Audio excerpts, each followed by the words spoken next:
Hello ஃபேரீஸ், இன்னைக்கு பார்க்க போற ஸ்டிச் மேட் ஸ்டிச். ஸோ இதுக்கு தேவையான material iron needle, silk thread.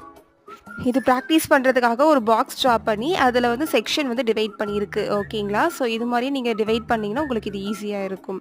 First வந்து எங்கெல்லாம் நம்ம ஒரு பாக்ஸ் செக்குடு வந்து டிவைட் பண்ணியிருக்கோமோ அங்கே ஸ்டார்டிங்லேருந்து அங்கே ஒரு லூப், ஸோ அங்கேருந்து இன்னொரு லூப், இதே மாதிரி தான் நீங்கள் வந்து ஒவ்வொரு ப்ரொசீஜருமே ஃபாலோ பண்ண போகிறீங்க. அட் லாஸ்ட் எண்டிங்கில் வந்து ஒவ்வொன்றுக்குமே மேலே கொடுக்குறோம் அப்படின்னா அங்கே ஒரு லாக் ஸ்டிச் வந்து கொடுத்துக்கிறோம். லாஸ்ட்டாக தான் வந்து என்னாட் கொடுத்து இதை நம்ம லாக் பண்ணிப்போம். ஓகேங்களா? நெக்ஸ்ட் செகண்ட் டிவிஷனில் வந்து நான் வேறு கலர் த்ரெட் வந்து நான் யூஸ் பண்ணியிருக்கேன்.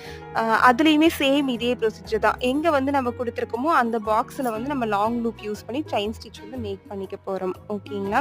மிடில் பாருங்கள் லாக் ஸ்டிச் வந்து போட மாட்டோம், ஆனால் மேலே வந்து லாக் ஸ்டிச் கொடுப்போம். சேம் இப்போ பாருங்கள், மிடில் வந்து லாக் ஸ்டிச் போடல, ஒரு லூப் எடுக்கிறோம். ஸோ கீழே வந்து ஒரு லாக் ஸ்டிச் போடுறோம். ஓகேங்களா? திங்ஸ் வந்து ரொம்ப யூஸ்ஃபுல்லாக இருக்கும். அண்ட் ஐ ஹோப் வீடியோ யூஸ்ஃபுல்லாக இருந்திருக்கும்னு நினைக்கிறேன். Thank you for